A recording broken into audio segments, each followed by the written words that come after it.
What's up everybody? Simon here. In this episode we're going to talk about what the heck happened to San Francisco. Recently I went to San Francisco for an Andrew Schulz stand-up that he had. It's called The Life Tour. Incredibly funny. I had a great time, but driving in I saw some crazy things and I was like, whoa, what happened? So we're going to get into it. Alright, San Francisco, I've been here since 1991. I don't want to say how old I am, but that's over 30 years. And with that being said, San Francisco has gone through so many changes. We've had the tech boom. We've had the hippie eras, the earthquakes that changed things.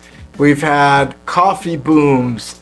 We've had just, ultimate dog-friendly booms where everyone has a dog in the city. But recently, I think the biggest boom is the drug epidemic boom. That boom has cost people money.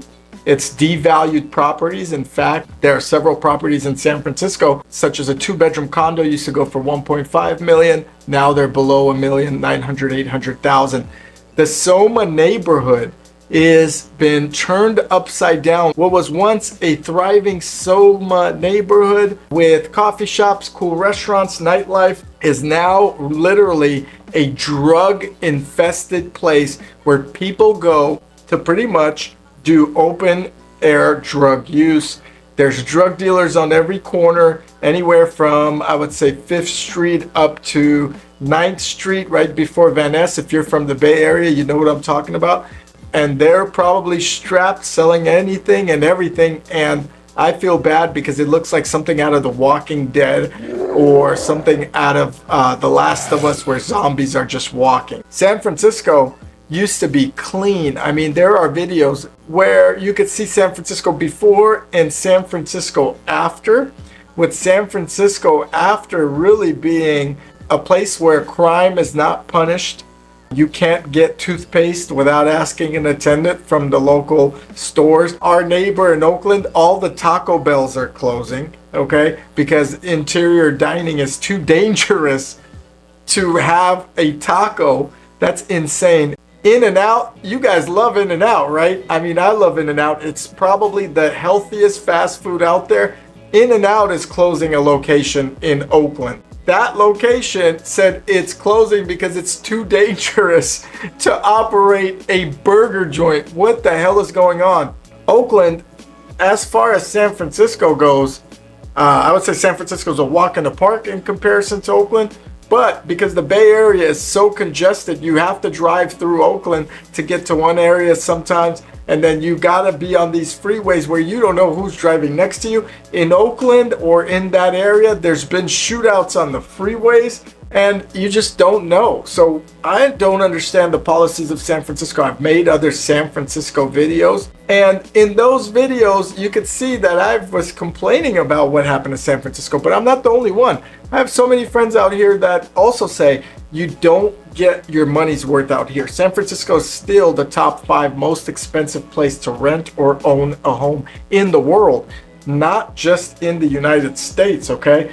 It is extremely expensive. A 1-bedroom still goes for about $3,000 out here. 2-bedroom, of course, is going to run you a bit more, but still, it is expensive. Downtown San Francisco, goodbye.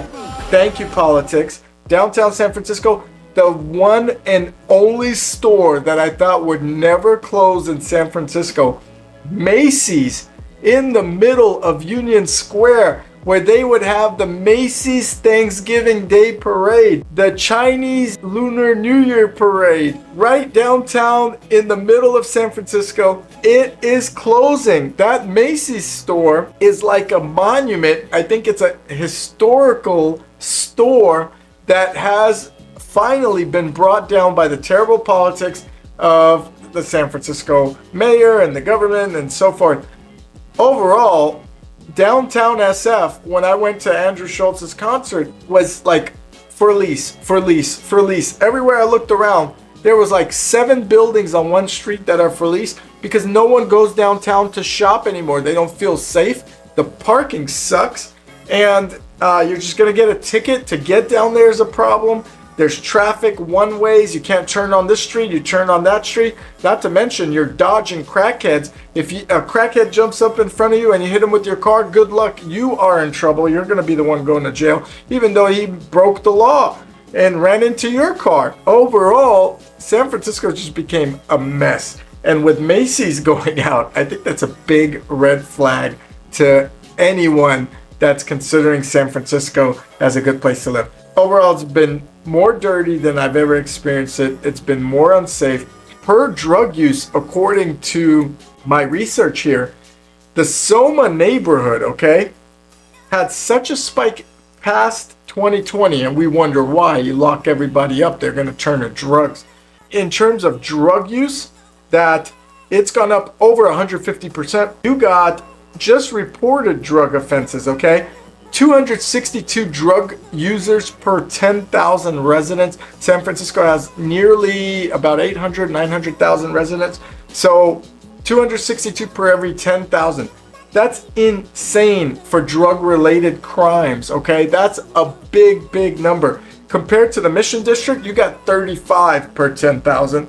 Nob Hill, that's a rich area there, 11, and then Russian Hill is 9. Whether or not you live in Nob Hill or where you live in the 𝐻�10, etc., the stand-up, he said something so funny. He said the Tenderloin is the craziest, most dangerous place he's ever been to. And he said the only people that are immune in the Tenderloin, for some reason, are old Asian women pushing carts, like those shopping carts and selling stuff. It seems like they don't care that the drug people are coming by. They're not as scared of them, and it's insane.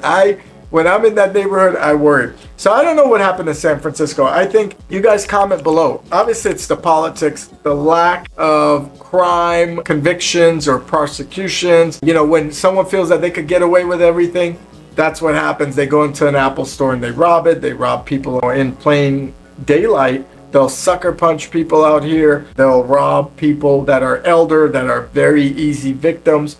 Good luck having a Ferrari in San Francisco. There's a man that climbed on a Ferrari in San Francisco and started jumping on it. People don't respect people's nice belongings out here. You got to be very cautious to flaunt your wealth. They're going to rob you for your Rolex. They're going to walk you home, follow you home out here. And just with Oakland nearby, it's a dangerous place. And it's not just Oakland, Richmond. You got all these suburbs of San Francisco, and a lot of them are not safe, in my opinion, and it just keeps carrying over. What the city can do to fix some of these things, and I think you guys will agree, is one, hire more police, right? Stop worrying about what's happening in different countries. Stop protesting things that won't change things. Start protesting about what's happening in your own town and city, right?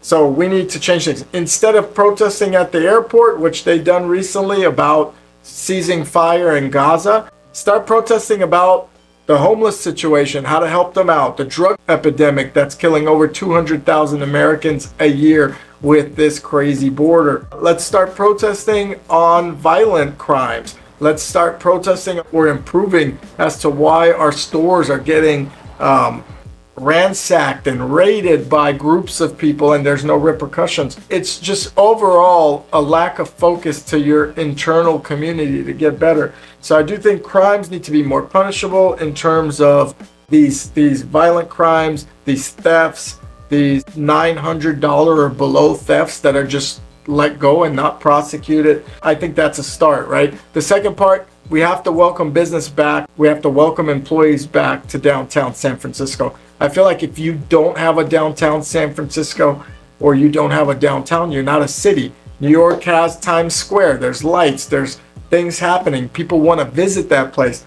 Who the hell wants to visit San Francisco? It's a ghost town. I found 20 parking spots available. That's like unheard of in downtown. And you know why? No one wants to drive there. No one's shopping there. If Macy's left, all that's left out there is going to be Saks Fifth Avenue, which is going to go eventually, and then probably Neiman Marcus, which is another big department store, and then I don't even know what will remain. Downtown San Francisco has to be amplified, has to be safe, and you have to have more law enforcement there. You can't allow homeless people there. You can't allow encampments.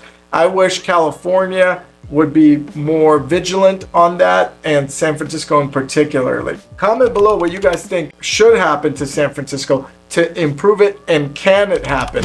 Now, if you love topics like this, also check out my podcast, The Ideal Hour, where we talk with all sorts of walks in life of successful people, people that have a story to tell. Again, that's The Ideal Hour. I'll catch you guys here in the next video. Thanks.